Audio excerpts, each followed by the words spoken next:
Yo, what's up YouTube? It's your boy JD, aka SnazzyJazzyJay. Today I'm going to be talking about the series premiere of Black Lightning. Before I get into that, there's just a few facts you need to know about Black Lightning before we get into it. Black Lightning was DC Comics' first black superhero, making his first appearance back in 1977 in the issue of Black Lightning #1. Black Lightning, aka Jefferson Pierce, is a metahuman that has the ability to manipulate and generate electric currents. He's an Olympic level athlete and an expert martial artist to go along with it. He has two daughters, Anissa and Jennifer. Further along in the comics, they become Thunder and Lightning when they develop their own superpowers. Black Lightning has been a part of the Justice League of America and another group called the Outsiders. In the comics, he is from Suicide Slum, which is a bad part of Metropolis. He became a principal at Garfield High, and at night, well, you know what these dudes do at night. They put on a dope costume and go fight crime. So basically, that's just a little background of who he is so you have a better understanding of what the show is about. But now we will dig into what happened in the show's pilot episode. Alright, so the show starts off with Jefferson Pierce sitting in the police station waiting for his daughter who got arrested at a protest of the 100 Gang. The 100 Gang has taken over Freeland causing mayhem. They were responsible for over 125 shootings in just one weekend. On the interview with Inspector Henderson that is playing on the news, it comes out that Black Lightning mysteriously disappeared 9 years ago. It turns out Henderson was the one always trying to find Black Lightning, but is Jefferson Pierce's best friend. It's funny how it always works out like that, huh? On the way home from the police station, Jefferson and his two daughters got pulled over by two cops. The cops come up very hostile and pull him out of the car and handcuff him and start pointing their guns at him without saying what he did wrong. They bring him over to an Asian lady sitting in the back of the squad car and ask, "Is this the guy?" Apparently, a liquor store had just been robbed. Because of this, Jefferson lost his cool and his eyes started lighting up and the lights on the cop car shut down. Looks like Black Lightning is born again. Hero, he was black. He said, "This is for the street. Black Lightning's back." Next, we see the family at a fundraiser for Garfield High where Jefferson Pierce is the principal. Jennifer and her friend are in the bathroom putting makeup on, getting ready to go out to a party at Club 100. If you can't figure out why it's called Club 100, it's because all the gang members hang out there. Jennifer starts talking to a guy she meets there named Will, and when they're at the table, a couple of dudes come up and force them to go to the back room. Apparently, the dude she kicking it with owes 100K to the leader of the 100, Latavius, aka Lala. Apparently, he got bought by the cops and Lala helped pay for his lawyers and all that. When Pierce gets back from the fundraiser, he sees that Jennifer isn't home and looks on his GPS to see where she's at. Seeing she's at Club 100, he heads right over there. Lala was trying to make Jennifer sell herself as a prostitute to make up for Will's debt. All of a sudden, you know what happens.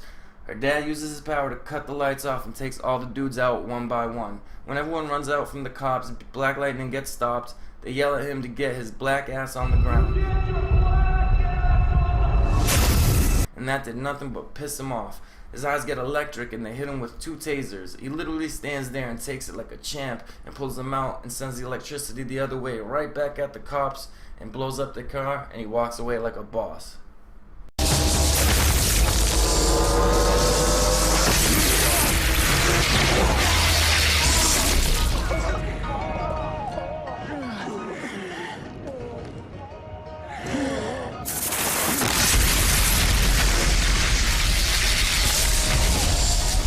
Afterwards, we see him lying on the floor of this dude's store. It turns out this dude is to Black Lightning what Lucius Fox is to Batman. He works on all his suits and the weapons he uses. His name is Gamby. He stitches up Black Lightning from the taser wounds and starts trying to convince him that Black Lightning needs to come back. Do you remember why you became Black Lightning? But Black Lightning isn't having it. He started Black Lightning to get back at Tobias, who killed his father. He lost his wife because she couldn't handle seeing him hurt and bleeding anymore, but they still care for each other. But because of the incident earlier, the news says that Black Lightning is back, but she doesn't want Black Lightning back. And at this point, it doesn't seem like he wants to either unless he has to. Next, we get our first look at Tobias, who has a guy screaming please as he puts him into a fish tank to get eaten by piranhas. Please, don't do this, Tobias! Hey boss, you're gonna want to come take a look at this. Tobias sees the news about Black Lightning possibly being back, and he isn't too happy about it.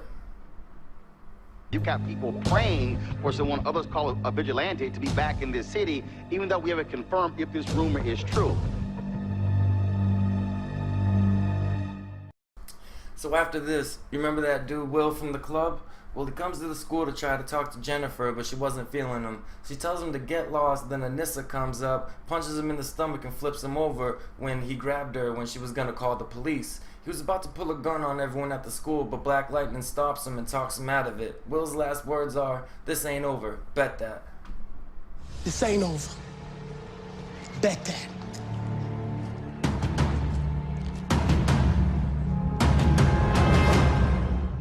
So, after the incident, Black Lightning goes and meets up with Lala, the 100 gang leader. Will broke the unwritten agreement with the gangs that Garfield High is off limits. No violence is allowed there. It turns out Will is actually Lala's cousin. Black Lightning tries to stop Lala from becoming confrontational with a little kid, and he pulls out a gun on him, but agrees to tell Will to chill out. But now Black Lightning owes Lala a favor. You know what that means. But in the very next scene, Will and two of his boys go to the school and kidnap both of his daughters because he got disrespected. So much for that agreement, right? The girls are being held at the Seahorse Motel, which is where the gang all hangs out and chills. Black Lightning stops by a Gamby store and he hooks him up with a brand new suit. We see Lala talking to Will and he's pissed he brought them there in the first place. He tells them to get rid of them and then disappear. Black Lightning shows up and starts whipping everybody again, and Lala disappears. Will tries to shoot him, but that just pisses Black Lightning off more. Nice suit.